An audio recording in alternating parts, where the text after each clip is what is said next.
السلام علیکم، میں ہوں محمد ریان، آپ دیکھ رہے ہیں یوٹیوب چینل محمد شاہ۔ تو اس ویڈیو میں آپ کو بتاؤں گا کلمہ طیبہ کا مقصد، اور ہماری ویڈیو دیکھنے سے پہلے ہمارے چینل کو لائک کریں، سبسکرائب کریں اور بیل آئیکن کے بٹن کو دبانا نہ بھولیں۔ تو شروع کرتے ہیں تقریر کو۔ نحمده ونصلي على رسوله الكريم، أما بعد فأعوذ بالله من الشيطان الرجيم، بسم الله الرحمن الرحيم، قل إنما هو إله واحد، صدق الله العظيم، وقال النبي صلى الله عليه وسلم، يا أيها الناس قولوا لا إله إلا الله تفلحون، او كما قال علیہ الصلاة والسلام۔ یہ نغمہ گل ولالا کا نہیں پابند، بہار ہو کے خزاں لا الہ الا اللہ۔ محترم اساتذہ کرام اور میرے ہم مکتب ساتھیوں،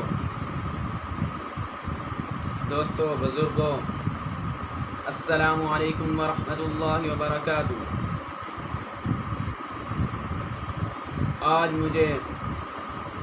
جس موضوع پر لب کشائی کرنے کا موقع ملا ہے وہ ہے کلمہ طیبہ کا مقصد۔ سامعین محترم، کلمہ طیبہ اسلام میں داخل ہونے کا مین دروازہ ہے۔ جو شخص کفر سے اسلام میں اور شرک سے توحید میں داخل ہونا چاہتا ہے، وہ سچے دل سے اگر اس کلمہ طیبہ کو پڑھ لے گا وہ مسلمان ہو جائے گا۔ اس مبارک کلمہ کے دو حصے ہیں،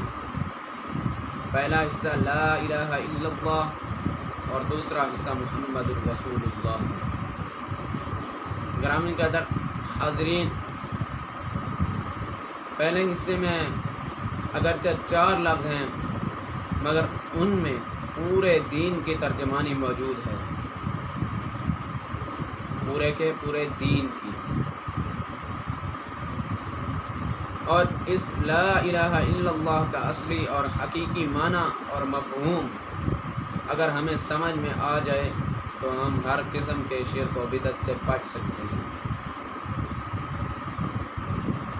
اور ہمارا ایمان مضبوط ہو جائے گا۔ لا الہ الا اللہ کا معنی ہے نہیں ہے کوئی معبود مگر ایک اللہ، اور یہ وہی کلمہ ہے جس کی دعوت کم و بیش 1,24,000 انبیاء علیہ السلام نے دیتے رہے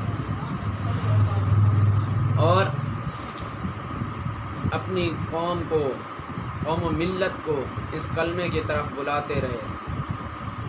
چنانچہ حضرت نوح علیہ السلام نے 9.5 سال تک اس کلمہ کی دعوت دی۔ حضرت ہود علیہ السلام نے بھی اسی کلمے کی دعوت دی، صالح علیہ السلام نے بھی اسی کلمے کی دعوت دی، حضرت شعیب علیہ السلام نے بھی اسی کلمے کی دعوت دی، حضرت ادریس علیہ السلام نے بھی اسی کلمے کی دعوت دی۔ چنانچہ 1,24,000 انبیاء آئے اور انہوں نے اس ہی کلمے کی دعوت دے دی، اور سب سے آخر میں میرے اور آپ کے پیغمبر حضرت محمد صلی اللہ علیہ وسلم بھی اسی کلمے کی دعوت دی اور فرمایا، یا ایھا الناس قولوا لا الہ الا اللہ تفلحون، اے لوگو لا الہ الا اللہ کی گواہی دے دو، کامیاب ہو جاؤ گے۔ معلوم ہوا کہ تمام انبیاء علیہ السلام اسی کلمہ پر محنت فرماتے رہے اور اس بات کی طرف راغب کرتے رہے کہ اللہ کے سوا کوئی معبود نہیں، اللہ کے سوا کوئی مسجود نہیں، اللہ کے سوا کوئی ماوا نہیں، اللہ کے سوا کوئی خالق نہیں، اللہ کے سوا کوئی مالک نہیں، اللہ کے سوا کوئی مشکل کشا نہیں، اللہ کے سوا کوئی حاجت روا نہیں، اللہ کے سوا کوئی نظر و نیاز اور منت کے حقدار نہیں، اللہ کے سوا کوئی غیب دان نہیں، اللہ کے سوا حاضر و ناظر نہیں، اللہ کے سوا کوئی داتا نہیں، اللہ کے سوا کوئی رازق نہیں۔ الغرض اس کلمہ توحید کی دعوت کے نتیجے میں حضور صلی اللہ علیہ وسلم نے مصائب کے پہاڑ برداشت کیے، دندان مبارک شہید کیے، جسم اطہر زخمی کرائے، گھر بار چھوڑا مگر کلمہ نہیں چھوڑا، صحابہ رضی اللہ تعالی عنہم لہولہان ہو گئے مگر کلمہ نہیں چھوڑا، یاران رسول صلی اللہ علیہ وسلم لہولہان ہو گئے مگر کلمہ نہیں چھوڑا، اہل بیت رسول اللہ صلی اللہ علیہ وسلم لہولہان ہو گئے مگر کلمہ نہیں چھوڑا، حضرت بلال رضی اللہ تعالی عنہ کو گرم ریت پر گھسیٹا گیا مگر کلمہ نہیں چھوڑا، حضرت خبیب رضی اللہ تعالی عنہ کو انگاروں پر لٹایا گیا مگر کلمہ نہیں چھوڑا، حضرت سمیہ رضی اللہ تعالی عنہ کو نیزہ مار کر شہید کر دیا گیا مگر کلمہ نہیں چھوڑا، حضرت حذیفہ سہمی کو ابلتے ہوئے پانی میں ڈالا گیا مگر کلمہ نہیں چھوڑا، حضرت مسلم خولانی رحمۃ اللہ علیہ کو دہکتے ہوئے انگاروں میں ڈالا گیا مگر کلمہ نہیں چھوڑا، اس لیے کہ کلمہ رسول اللہ صلی اللہ علیہ وسلم کا منشور تھا، اس لیے کہ کلمہ رسول صلی اللہ علیہ وسلم کا دستور تھا، صحابہ رضی اللہ تعالی عنہم کا ایمان تھا، صحابہ اکرام رضی اللہ تعالی عنہم کا نشان تھا، کلمہ کا دوسرا حصہ محمد الرسول اللہ کا ہے، یعنی محمد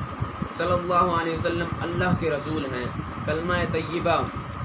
آپ کی رسالت کے بغیر مکمل نہیں ہوتا، دین آپ کی رسالت کے بغیر کامل ہی نہیں ہو سکتا، اسلام آپ کی رسالت کے بغیر پورا ہی نہیں ہو سکتا، بلکہ میں تو کہتا ہوں آپ کی رسالت دین کی ضامن، آپ کی رسالت اسلام کی ضامن، آپ کی رسالت ایمان کی ضامن، آپ کی رسالت عدل و انصاف کی ضامن، آپ کی رسالت اخوت اور بھائی چارے کی ضامن، آپ کی رسالت دین و دنیا کے فلاح بہبودی کی ضامن، لا الہ الا اللہ محمد الرسول اللہ، اللہ کے سوا کوئی معبود نہیں، محمد صلی اللہ علیہ وسلم کے سوا کوئی رسول نہیں، خدا خدائی میں یکتا ہے، محمد مصطفی میں یکتا ہے، خدا کے بغیر کوئی خدا نہیں ہو سکتا، حضور کے بعد کوئی رسول نہیں ہو سکتا، خدا پر خدائی ختم، حضور پر مصطفی ختم۔